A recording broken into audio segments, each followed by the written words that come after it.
Artlist.io.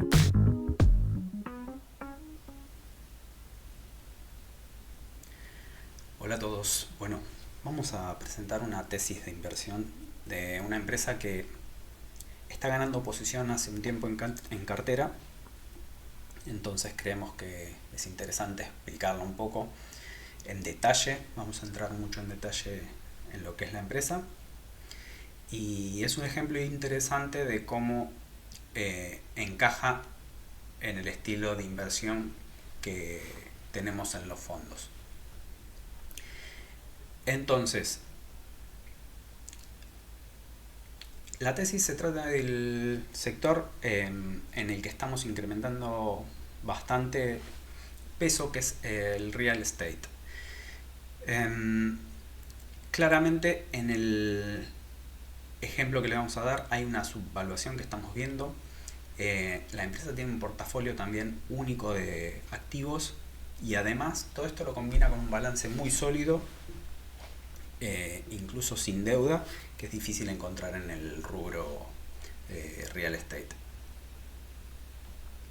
Bueno, el índice va a ser un poco cómo vamos a ir desarrollando la tesis. Vamos a hablar un poco del sector, del mercado en el que opera, un detalle general del negocio y los fundadores y directivos, que es muy interesante. Es gran parte de la tesis es cómo enfocan ellos el negocio. Después vamos a hablar de los segmentos que tienen, específicamente 2 de los 3 que tienen, que son los más interesantes. Y a lo último vamos a hacer varias aproximaciones a la evaluación por 3 métodos. Y va a indicarnos si está subvaluada la empresa y cómo la vemos nosotros de acá al futuro.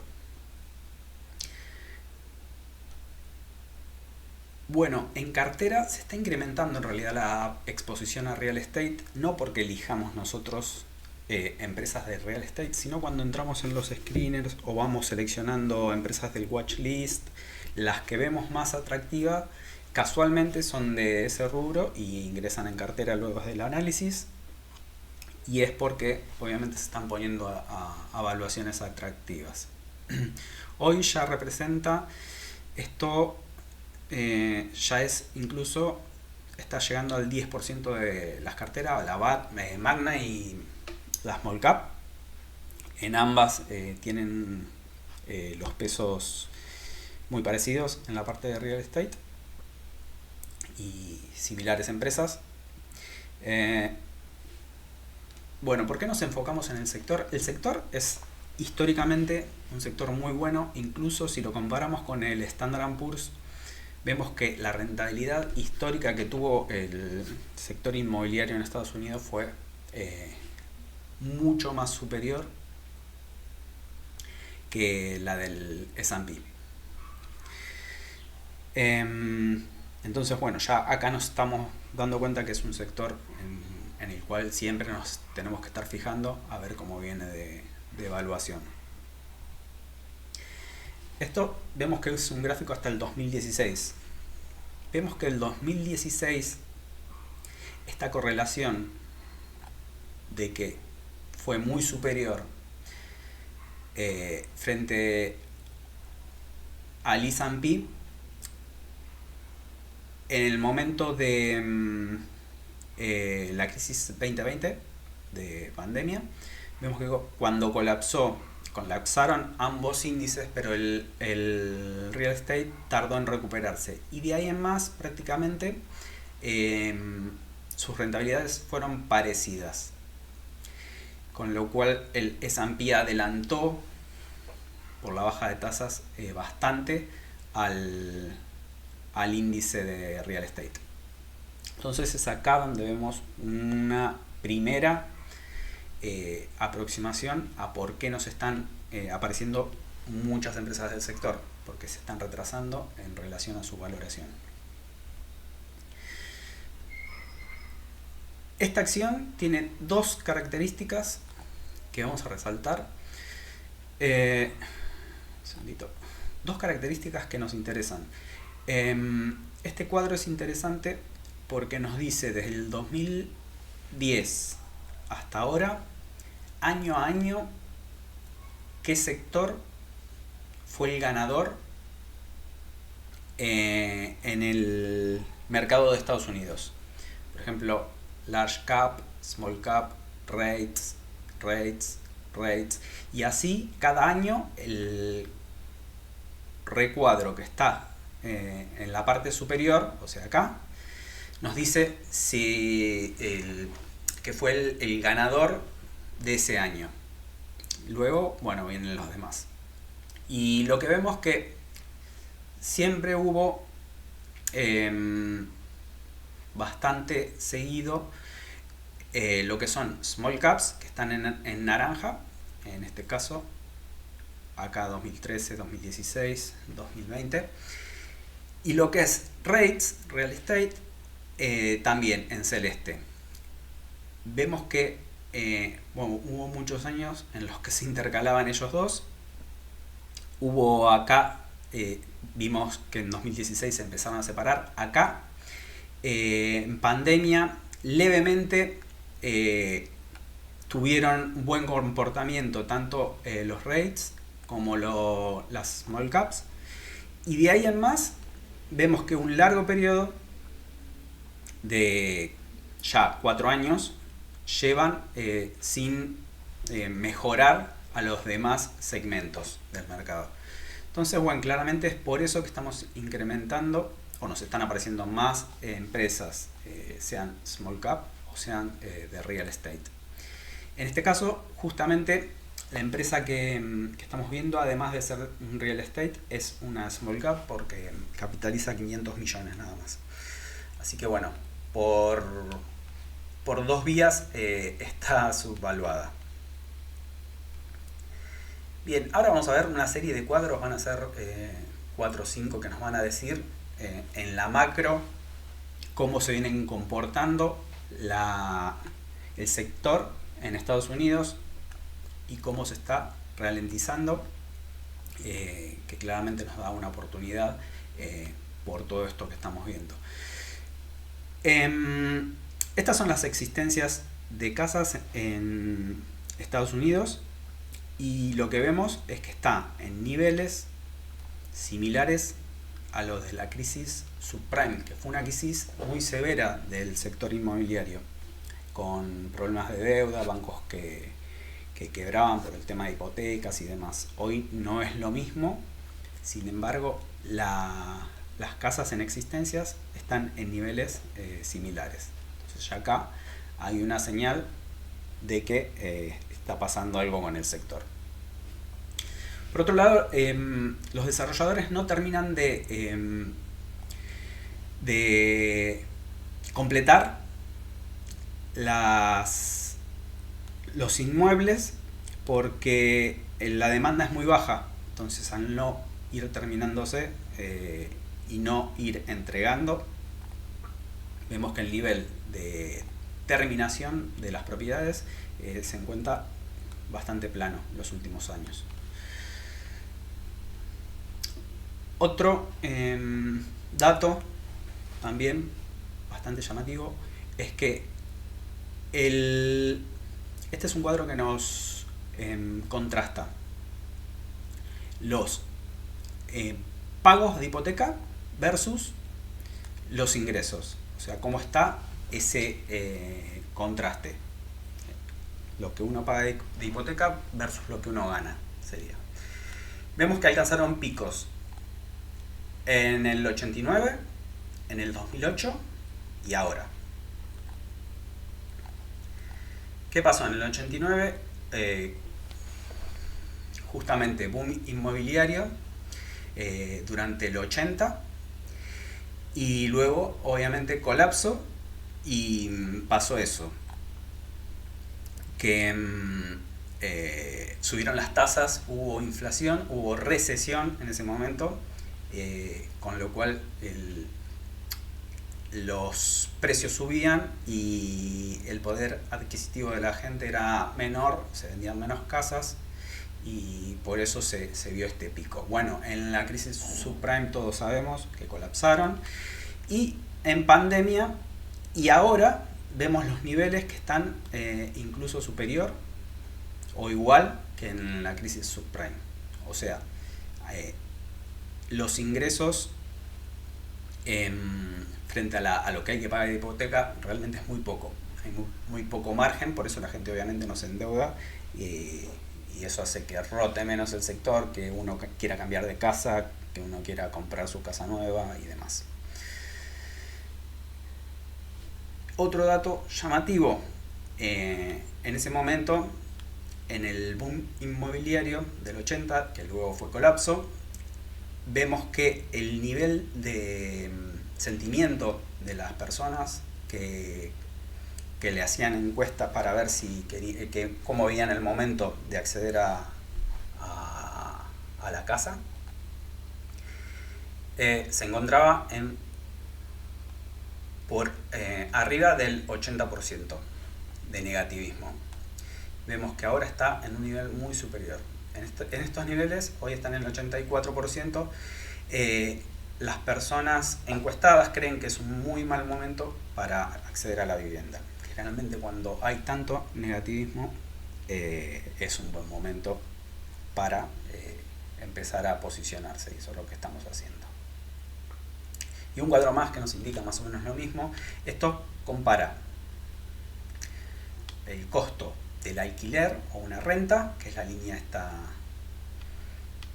turquesa, y el nivel de costo de una hipoteca. Cuando son parecidos, la gente puede llegar a optar por una hipoteca, pero en este caso no pueden pasar de la hipoteca, de salir de la renta para pagar una hipoteca, porque hay mucho desfasaje en cuanto al costo.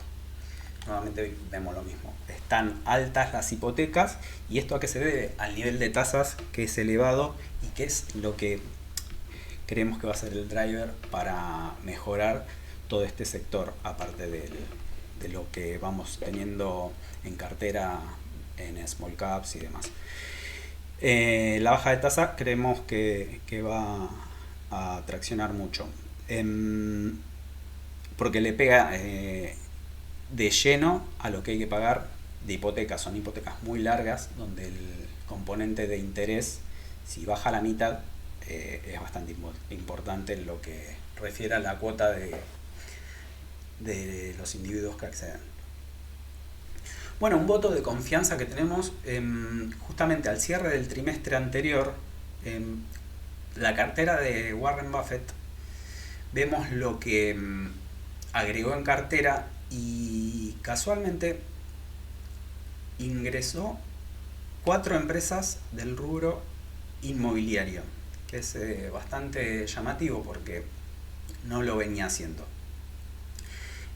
Bueno, incorporó Lennar Corp, que es una constructora, Pool Corp, que es una constructora de piscinas, Nucor, que es una cerera, y Alegion, que es una empresa de sistemas de cerraduras, todas relacionadas con la parte de construcción. Entonces también evidentemente está viendo algo en el sector.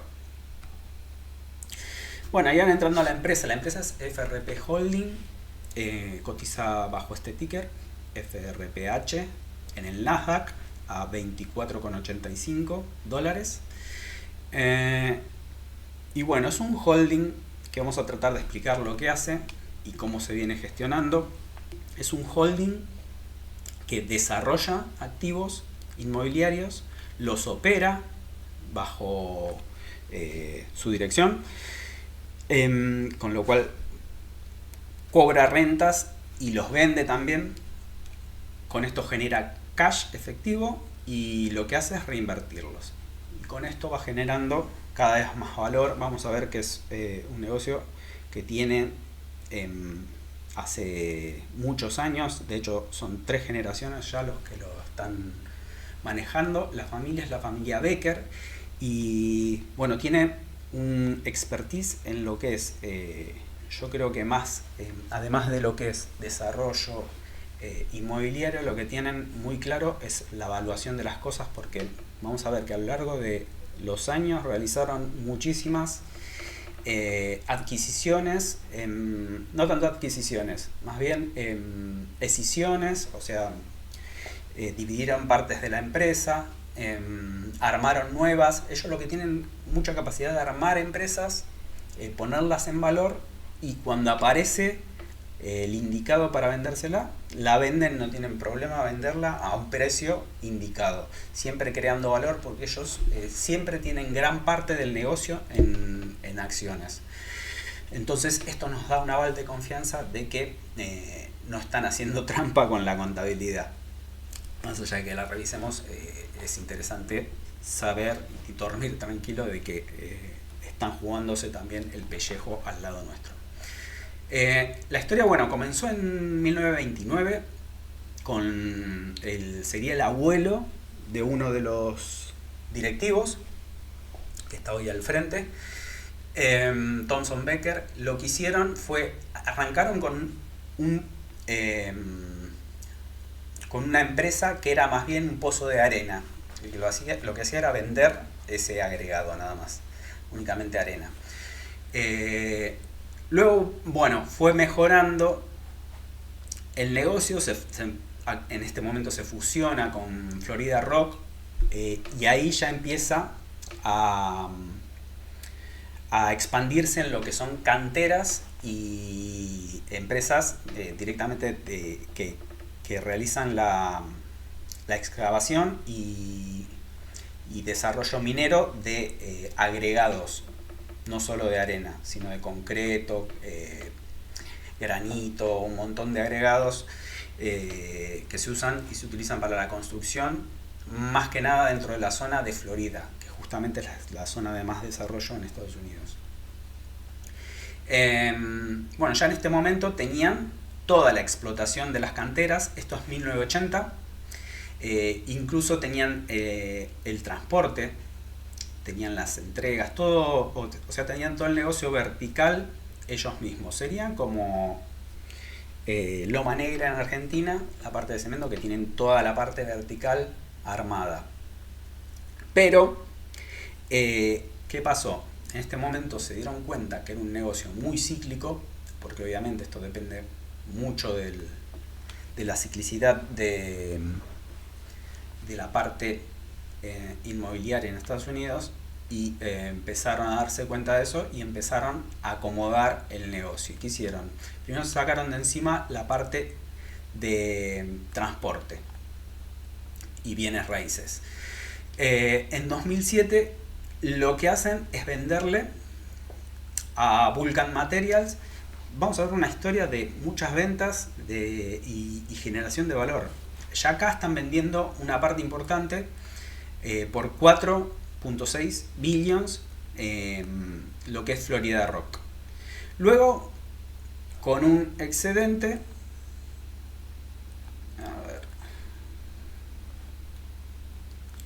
vuelven a fundar lo que se llama Bluegrass Materials, y de acá más adelante se lo venden a Martin Marietta, que es otra cementera conocida, por 1.68 billions. O sea, es una historia constante de crean una empresa, la ponen en valor, vienen, se las compran y se quedan con una parte, y con una parte más pequeña crean una nueva empresa. Acá nuevamente hicieron la spin-off de la parte de transporte y se quedan con FRP Holding, que es lo que hoy tenemos actualmente cotizada, y es la empresa en la que nos vamos a centrar, es la que les quedó. ¿Qué pasó en 2018 con FRP Holding? Vamos a ver que vendieron una gran parte a Blackstone, algo así como 360 millones, que sería alrededor del 70-80% del negocio. Se lo vendieron a Blackstone, que era la parte industrial, que son el desarrollo de naves industriales, como si fuera acá el Parque Industrial Pilar. Bueno, muchas de esas se las vendieron a Blackstone, y obviamente con ese dinero lo no lo repartieron en dividendos, sino que lo agarraron y lo empezaron a reinvertir. Y esa es la historia que nos empieza a interesar del 2018 para acá, porque vamos a ver lo que pasó a continuación.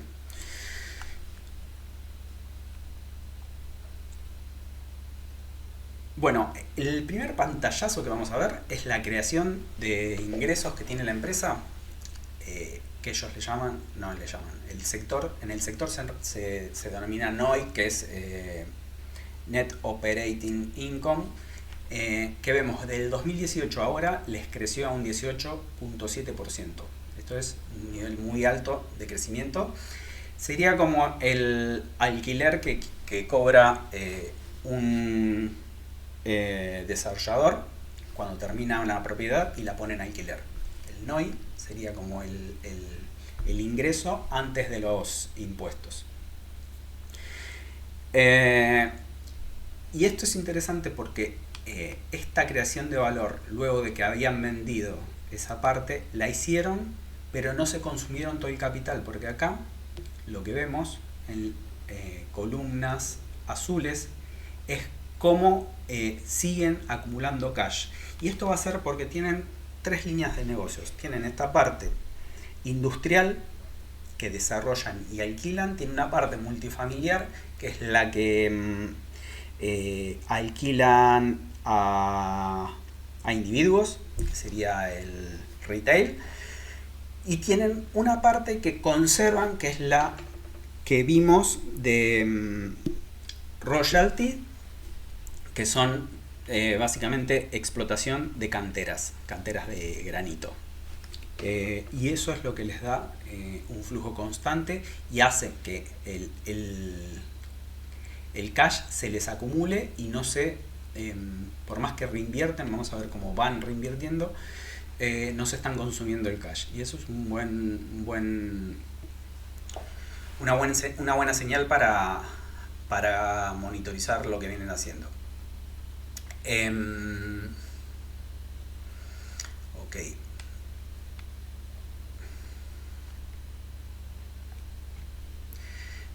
Ellos son los fundadores. Bueno, son de la familia de fundadores, actuales directores. Vemos que tienen un 36% de la empresa, o sea, 180 millones de dólares puesto en la empresa. Toda esta torta es de ellos. Acá estamos nosotros dentro del float.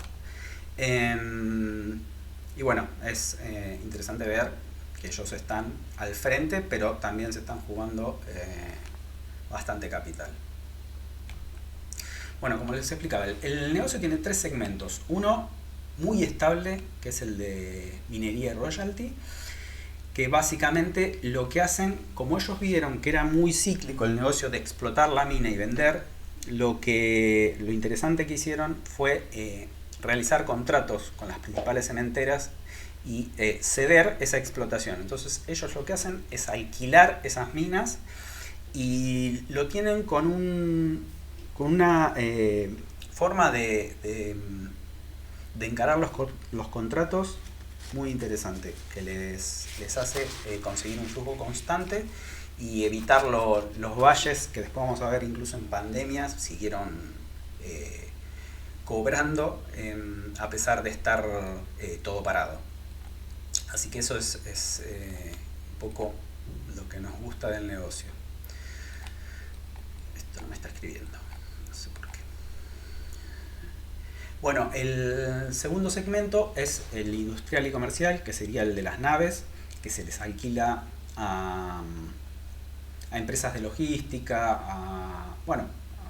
a diferentes tipos de actividades. Generalmente están cerca de accesos y demás para lo que es transporte de mercaderías y demás.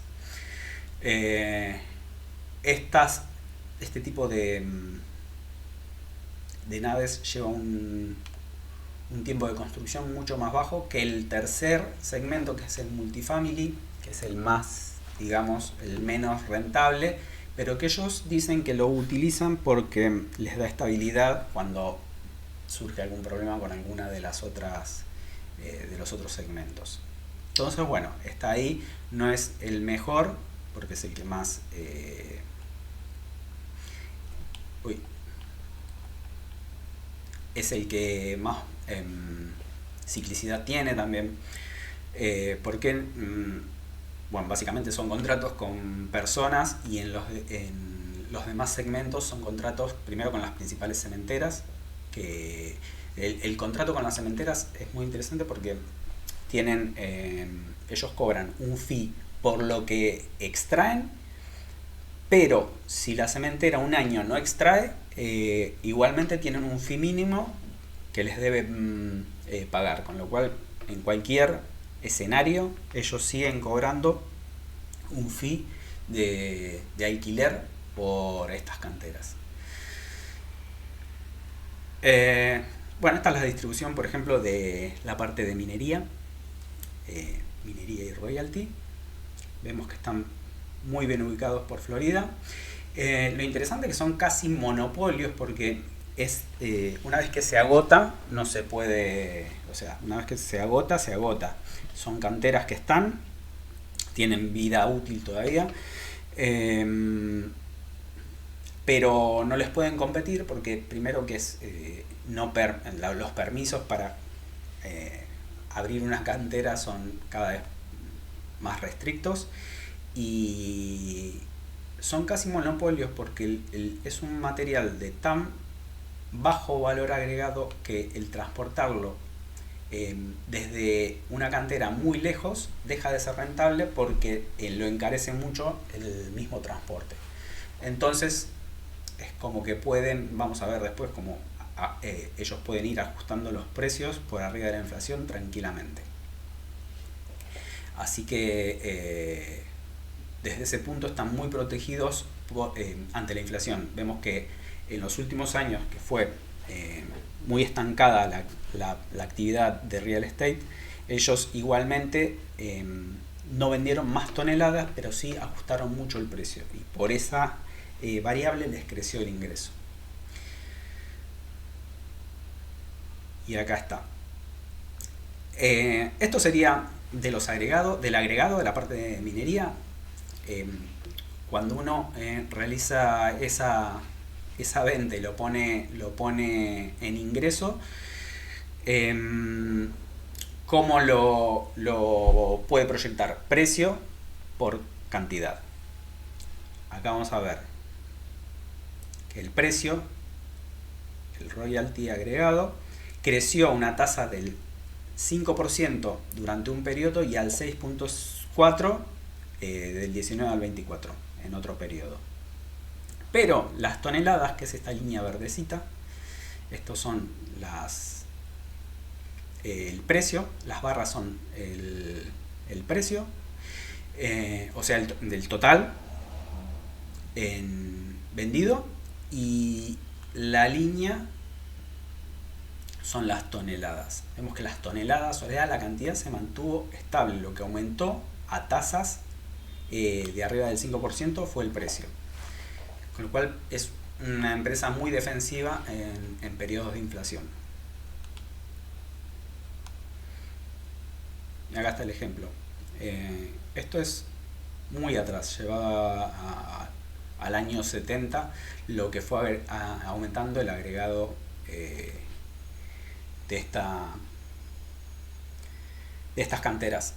Generalmente es lo que se usa para fabricar el concreto, que es el material principal para la construcción en Estados Unidos.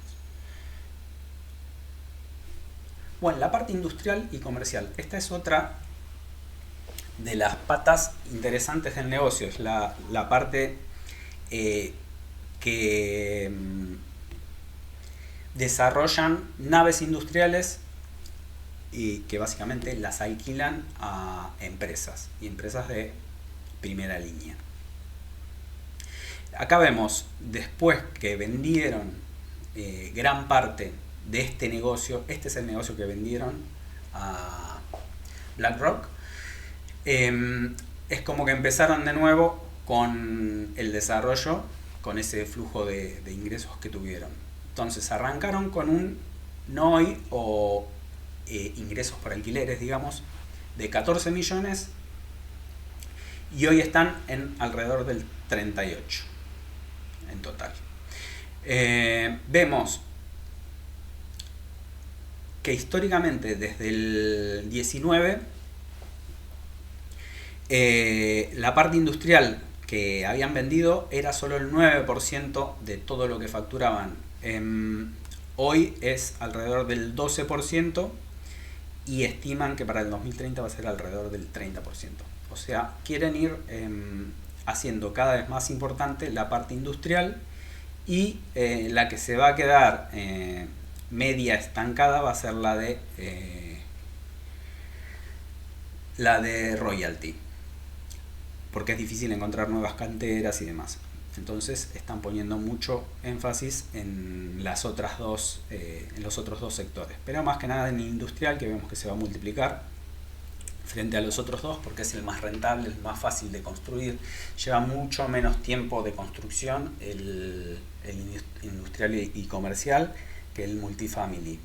Uno está alrededor de el proyecto entre que se encuentra, se financia, se piden los permisos y se estabiliza y ya tiene ingresos por alquileres, tarda entre 3 y 4 años, y el multifamily, que es por ejemplo el de vivienda básicamente, ese tarda más de 5 años, entre 5 y 6 años en estabilizarse. Así que nada, es por eso que están enfocándose en la parte industrial y comercial. De hecho fue la que vendieron y volvieron a desarrollar, porque es muy fácil, es muy demandada.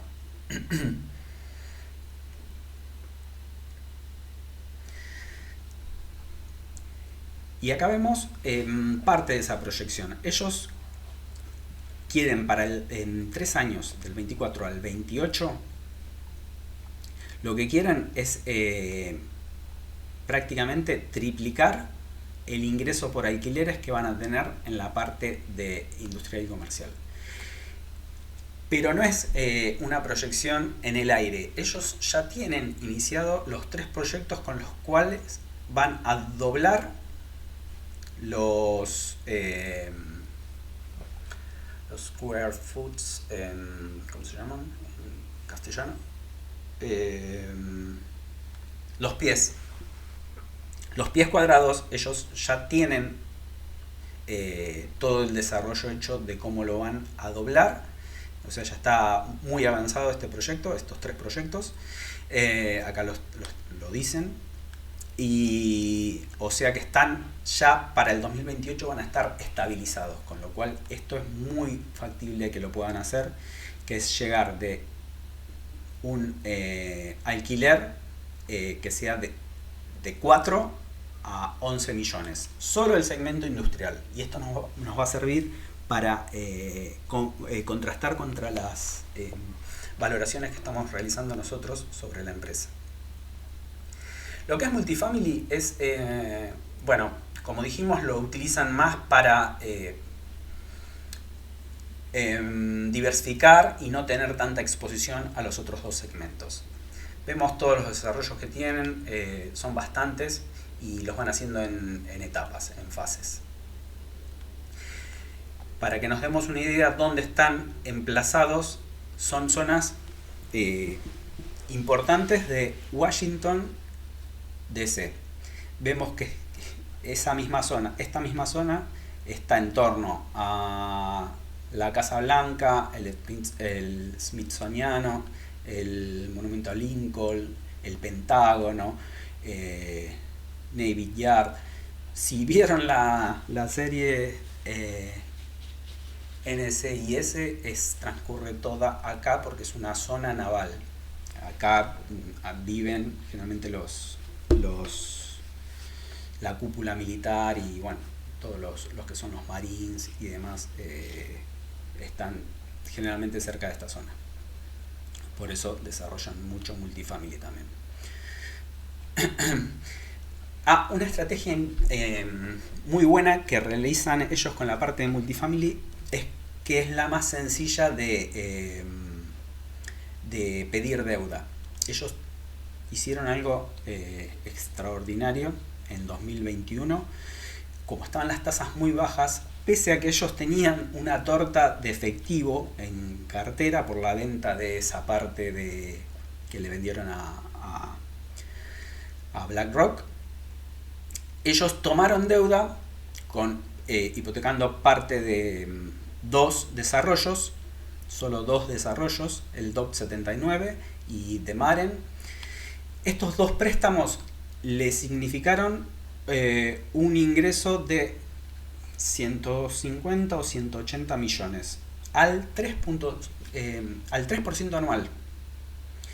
En ese momento lo sacaron porque claro, el nivel de tasa era muy bajo, fue cuando empezaron a fogonear luego de pandemia tasas muy bajas, entonces nada, tomaron este crédito por más de que tenían el efectivo.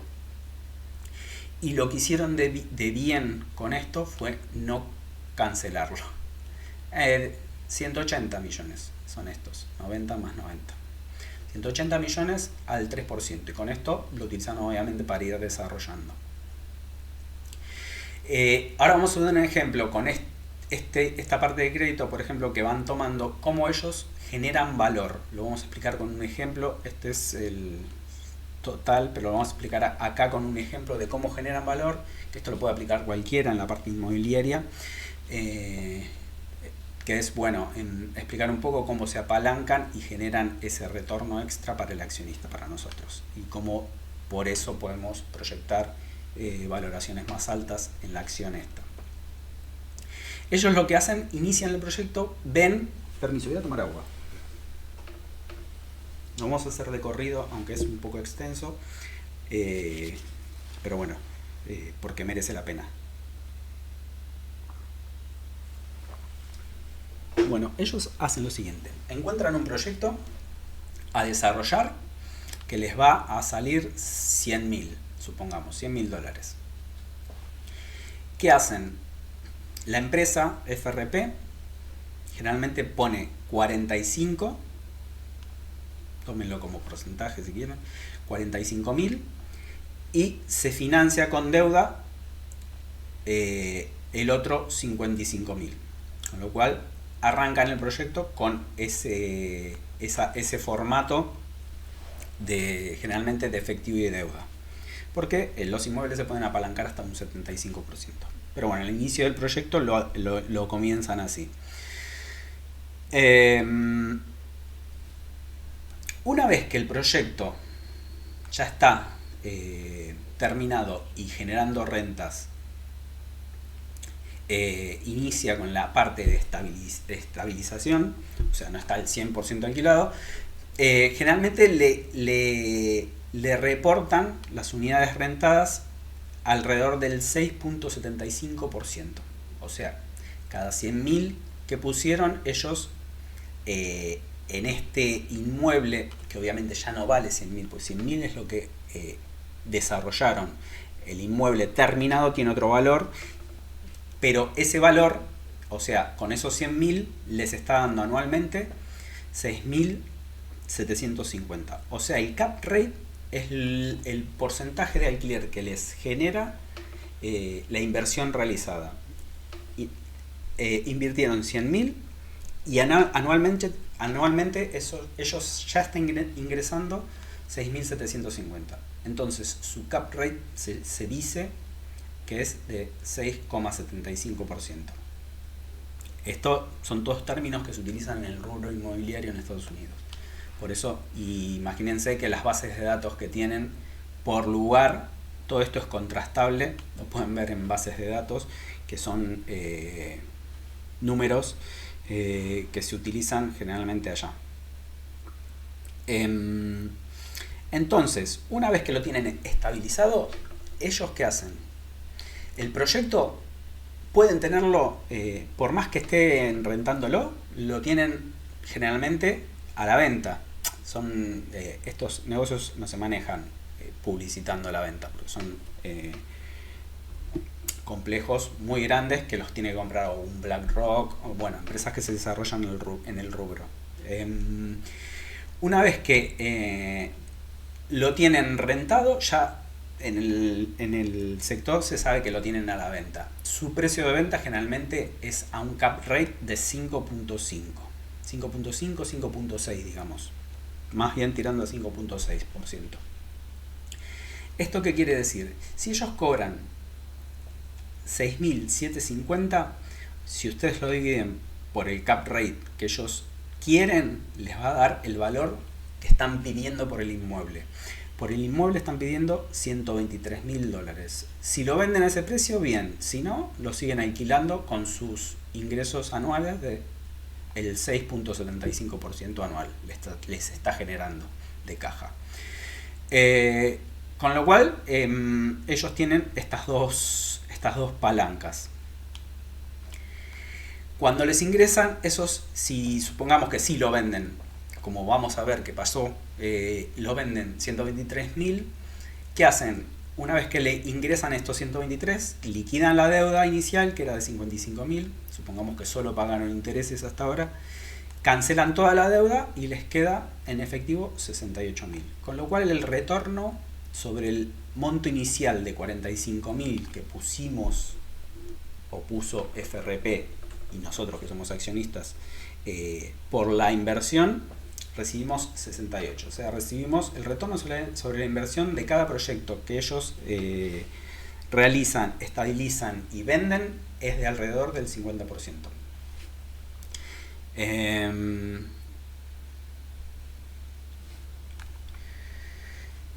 Con lo cual podemos entender por qué la empresa, si vemos este gráfico desde el 87, por qué generó en 30 años un 11,5%.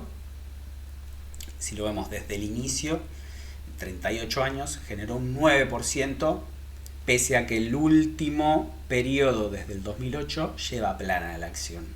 Y acá es donde entra nuestro análisis. En 2018, pensemos que no generó valor, o sea, rentabilizó el 11,5% durante todo este periodo y los últimos 5 años no hizo nada. Y ahora vamos a ver por qué y qué pasó. Vemos que cuando se estancó la cotización en 27 dólares, estuvo en el rango de 27 y 32 todo este tiempo. En este momento, cuando anuncian la venta a Blackstone de una parte del negocio, que eran 356 millones de dólares, pensemos que ahora capitaliza por 500. O sea, vendió una parte importante del negocio, que era toda la parte industrial. Cuando apenas realizan la venta, la acción obviamente pasa de cotizar 22 a 32. Todos se pensaban, los inversores, que iban a repartir esos ingresos. Eso, para lo que es impositivo, sería un gran problema, porque tenés que tributar. Si reparten dividendos, tienen que tributar por todo eso. Después vamos a ver que hay una ley especial que si eso lo reinvierten en inmuebles, no tienen que pagar o pueden diferir eternamente ese impuesto. Entonces fue lo que hicieron. Ellos mantuvieron el efectivo, luego obviamente se siguieron endeudando por la misma cantidad, pero ellos podrían hoy cancelar toda la deuda porque tienen más o menos lo mismo, 150 millones de deuda y 150 o 180 de activos. Pero no lo cancelan porque obviamente hoy si la plata esa está en bonos, le genera un 4% frente al interés que están pagando del 3%. No les conviene cancelarlo, obviamente.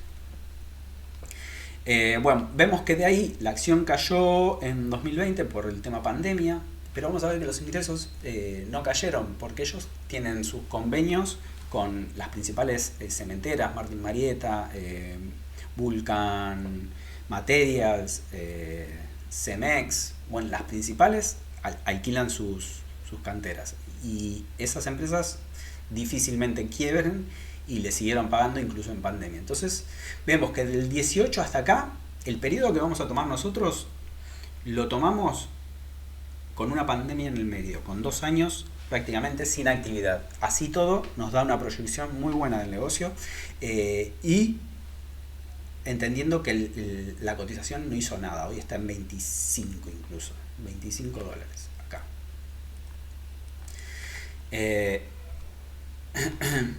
Y fíjense en la cualidad más llamativa de esta empresa, además de la empresa y los activos que tiene, son el equipo directivo, porque tiene una expertise y una capacidad de entender los negocios y cuánto valen los negocios que me parece que es muy valorable. Fíjense en el momento en el que vendieron a Blackstone, fue en 2018 cuando la construcción estaba, la tendencia de la construcción estaba a tope. Los cap rate estaban bien bajos, o sea que esto se podía vender a un buen precio. Y fue eso lo que hicieron. Y eso lo repitieron históricamente, si vemos la historia de la empresa. Cada vez que hubo una parte buena en el ciclo, vendieron el negocio y se hicieron de mucho capital. Y por eso vemos que la evolución de la cotización fue de alrededor del 12% históricamente, salvo este periodo que de 2018 para acá es el que están utilizando ese efectivo para desarrollar los nuevos proyectos. Entonces esa es la parte de análisis que tenemos que hacer nosotros, es ver esos proyectos que van a generar en los próximos años. Esta es la venta que hicieron de casi 4 millones de pies cuadrados a Blackstone por 360 millones. ¿Por qué calculamos ese cap rate de 5.6%? Y es el número que nos dan ellos a los que venden las propiedades, por lo menos en esos momentos donde hay mucho hype. Porque si haces la inversa, vos vas a ver, en realidad si haces 360 millones por 5.6 va a dar ese, creo que 20 o 30 millones, que eran los ingresos que tenía mensualmente por esto que están vendiendo. Por eso le asocian este cap rate implícito, porque esta es la parte que van a dejar de percibir de renta. La podemos hacer, es algo así. Vamos a hacerlo con la calculadora. Son 360 millones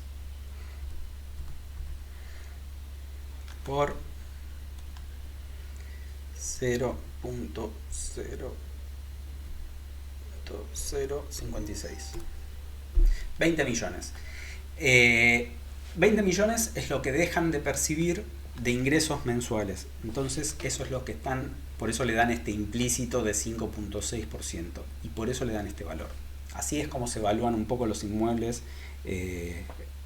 generalmente. Es un dato interesante a tener en cuenta, porque este dato, imagínense que tiene series históricas en cualquier parte de Estados Unidos que uno quiera investigar, cualquier zona, cualquier región que puedan revisarlo, van a encontrar siempre el cap rate de la zona, el histórico y demás, porque es como se manejan allá los inmuebles. Bien, una vez que vimos esto, nos vamos a acercar un poco más a la evaluación. No nos vamos a complicar con los números, ya nos complicamos nosotros, hicimos las evaluaciones, vamos a tratar de explicarlas sencillo para que se entienda por qué vemos que está más barato de lo que aparenta. Nosotros ¿qué hicimos? Cuando hacemos la proyección, la proyectamos la parte de minería, la parte de minería y royalty, que es la más estable, vemos que casi ni se mueve, la parte de multifamily, que es la parte de retail, y la parte industrial y comercial. ¿Qué hacemos para proyectar eso? Primero miremos lo que pasó del 2008 desde que vendieron. Esto imagínense que en 2018 vendieron esta parte, la industrial y comercial, que aquí estaría facturando 20 millones, o sea sería 21,28. para la industrial y comercial.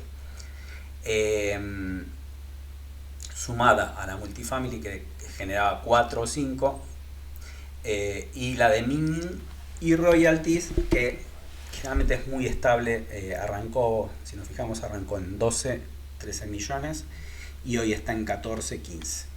El crecimiento es muy bajo porque crece al ritmo de la inflación, pese a tener una pandemia en el medio. Y este es el alquiler total que recibe RFP Holding. Entonces, para proyectar, lo que hicimos es agarrar cada segmento y ver, por ejemplo, cuánto generaron. Vamos a ver que el crecimiento fue mucho más alto de lo que estamos proyectando. O sea, estamos siendo muy conservadores con lo que estamos viendo a 3 años y no lo estamos proyectando a 5 ni siquiera. Vemos que el crecimiento, por ejemplo, de la parte industrial, cuando vendieron todo, empezaron con los desarrollos y en este periodo, del 19 al 24, el ingreso por alquileres les creció un 250%, o sea, a una tasa del 20 anual con una pandemia en el medio, ¿sí?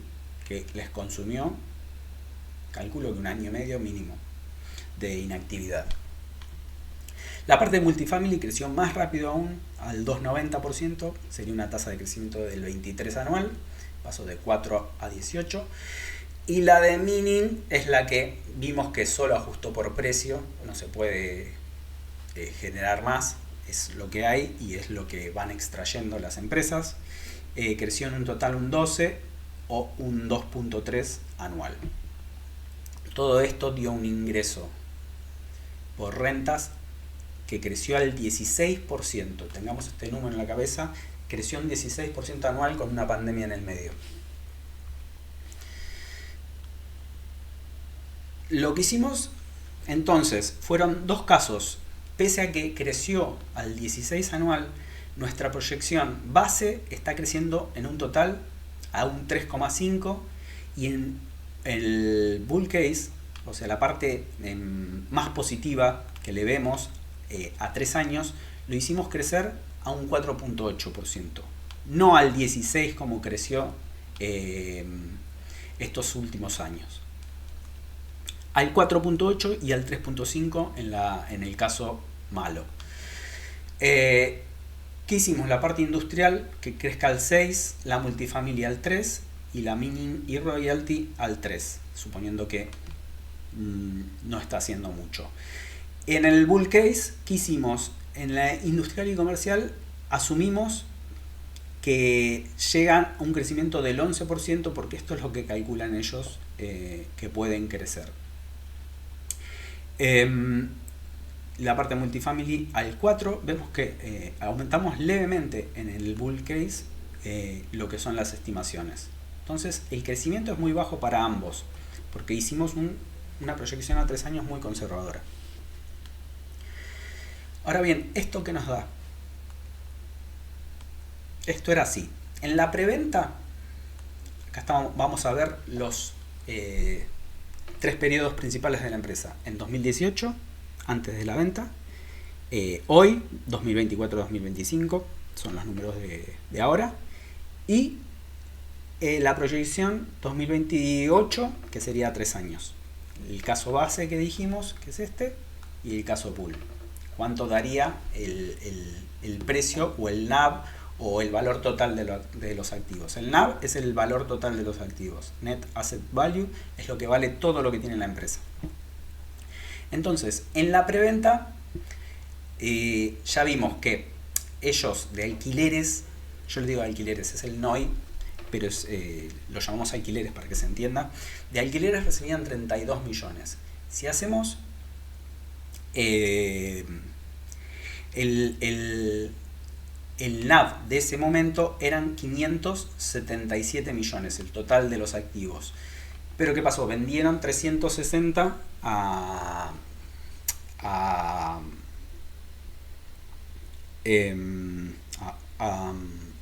BlackRock.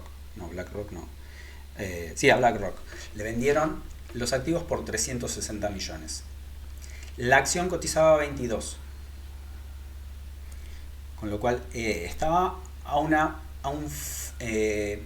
fair value, digamos. Estaba en precio la acción a 22 con este equity y cobrando esto. Bien, luego de la venta, ¿qué pasa? Esto les cae a 12 millones porque se hacen de mucho efectivo y los equity por los que generan estos 12, obviamente con lo que venden les cae a 2.20. El precio de la acción sube increíblemente a 31 porque se habían hecho de mucha caja y la gente pensaba que iban a repartir dividendos. Con lo cual, en este estado, a 31 nos da una sobrevaluación del 35%. Pensemos que todo este periodo la acción casi no hizo nada. Por eso estamos tratando de evaluar en comparación a hoy. Hoy, el alquiler que genera ONOI es de 38 millones. El NAV con estos 38 millones es de alrededor de 680 millones. Con lo cual, si lo comparamos con el precio de la acción hoy de 25.5, nos da una infravaloración en 16%. O sea, ya hoy la estamos comprando con algo de descuento si suponemos que se para acá todo el desarrollo. Bien, en el caso base, ese desarrollo, suponiendo que sigue a una tasa muy baja del 3 a 4%, vimos que genera un 43 millones, con lo cual el NAV es 770, y al precio de 25.5 el descuento es del 30%, y en el bull case del 30, un poco más, del 35%. Entonces, esta es la subvaluación que vemos en el caso de que evolucione muy pobremente el desarrollo que tienen pensado. Otro método, este es el método de NAV, que es el de asignarle el precio de todos los activos. Este sistema de evaluación, mediante descuento de flujo de fondos, que es, lo hicimos de la siguiente manera. Lo que proyectamos a 5 años fue que se frenan todos los proyectos y solo se cobra los alquileres y se mantiene, el gasto que se mantiene es el gasto que el CAPEX que mantenemos es el que se necesita para seguir el negocio activo, pero no se está invirtiendo en desarrollo, con lo cual vemos que se genera un cash flow muy bajo, pero no se generan gastos. Lo que hace es bajar la deuda y ir quemando el cash. En este escenario vemos que el free cash flow es muy bajo, del 14, 15, 16, 17, 18. Sería básicamente lo que genera la parte de minería, que no necesita reinversión, y todo lo demás se va generando y acumulando. Bueno, este flujo se actualiza a una tasa, se le da un precio y se compara con lo que cuesta hoy la cotización. Vemos que el price target con este sistema de flujo de fondos proyectados está casi un 40% más bajo. Con lo cual, si se frenan todos los proyectos y solo genera la caja que genera, estamos también ante un proyecto que estamos comprándolo mucho más bajo de lo que vale.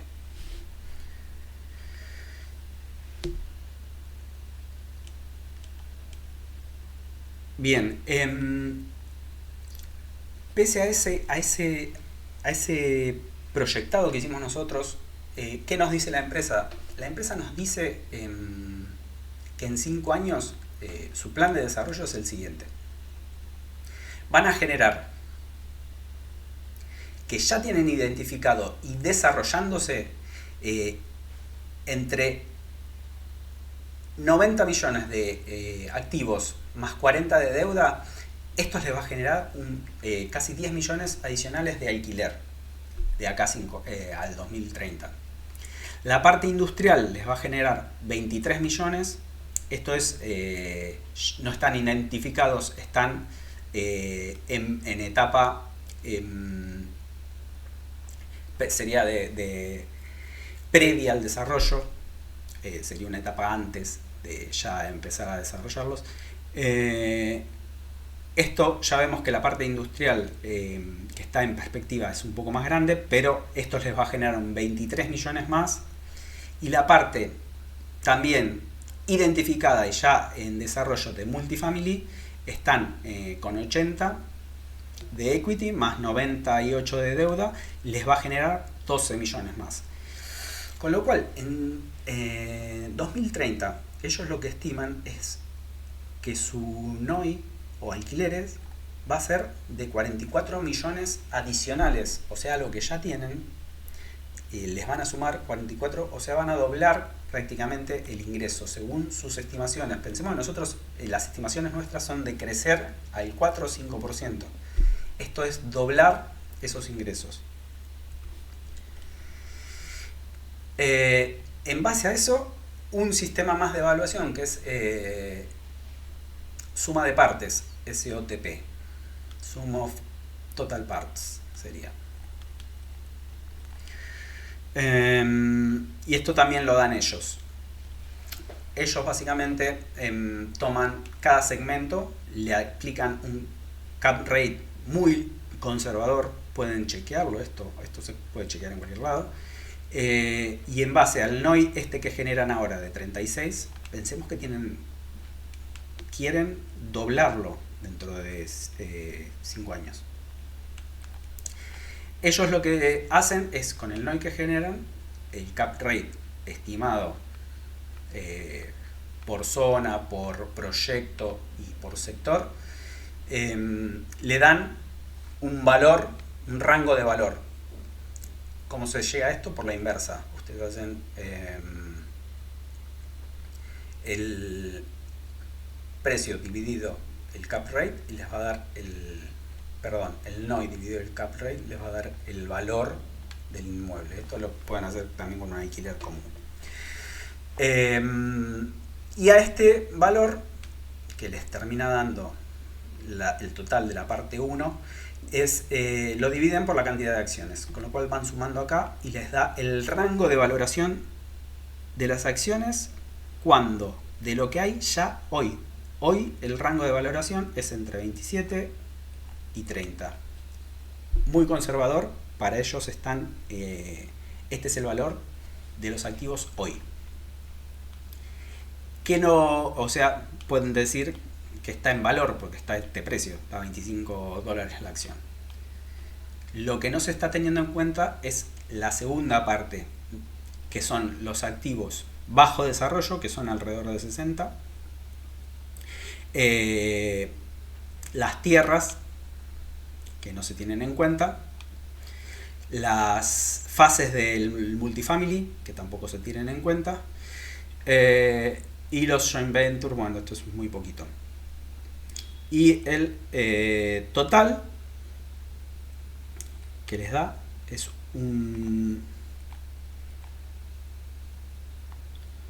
unos 10 millones más por acción de evaluación. O sea, si vemos este total es más o menos el doble lo que no se está teniendo en cuenta. Con lo cual, este total de entre 35 y 40 es la evaluación conservadora que hacen ellos, que tiene que valer hoy el negocio. Hoy el valor solo está en 25 o 26 dólares la acción. Todo esto es el potencial que ellos ven o explican lo que están haciendo y lo valoran. Básicamente es lo que hacen en las presentaciones.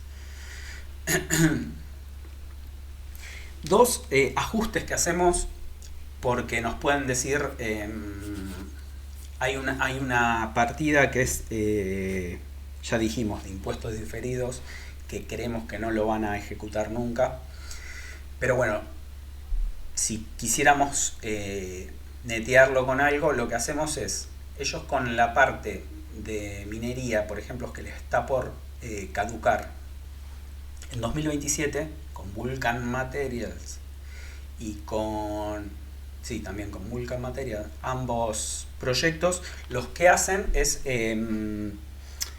desarrollarlo como Second Life, le dicen ellos, que es como una segunda vida para el desarrollo de estas partes que tienen explotada de granito y demás, cuando ya se agota, que estiman terminarlas estas dos partes en 2027. Esto les va a generar el desarrollo y venta alrededor de 30 millones cada una, con lo cual no lo estamos teniendo en cuenta esto. Esto tiene un valor estimado de 60 millones que tranquilamente, si se hace y se vende, puede compensar esta no valuación que hicimos también de impuestos diferidos. ¿Por qué no tomamos en consideración? No tomamos ambas, primero para hacerlo más conservador, y segundo que ellos lo que hacen es esto. La 1031 Light King es un mecanismo que en Estados Unidos le permiten, si cobran y realizan reinversión en inmuebles justamente, difieren nuevamente esos impuestos, con lo cual es lo que viene haciendo y es algo que no les gusta pagar impuestos, por eso lo viene haciendo desde que se conocen.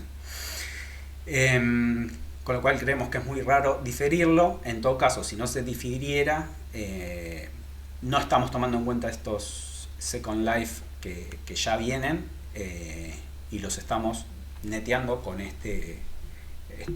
esta deuda, si se quiere, de impuestos.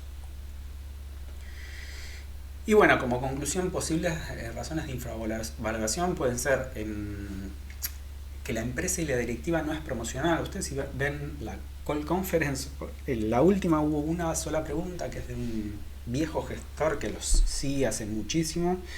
Yo la conocí por un gestor también que la dio a conocer. Pero es muy llamativo que las call conference no son promocionales, porque no hay preguntas. Creo que la única pregunta fue porque habían hecho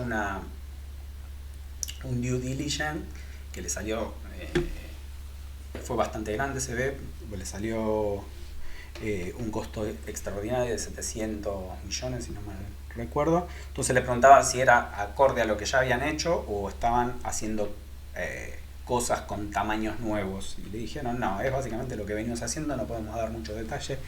Es más, el que les preguntó les dijo, sé que no me van a poder dar mucho detalle, y porque son justamente preanálisis para cerrar negocios. De eso creo que si hay algo que sabe este equipo directivo es justamente hacer esos negocios. Por eso creo que cuando se vio ese gasto extraordinario de due diligence, la acción bajó, después volvió a subir, pero nada, es algo que para mí que es lo que hacen siempre, y hay que tener un poco de, eso sí, no se puede analizar, un poco de confianza de saber lo que están haciendo, están jugando su plata también. Otra cosa interesante, es una empresa sin estimaciones de analistas. Para ser una empresa muy chiquita de 500 millones no hay estimaciones, las tenemos que hacer todas nosotros.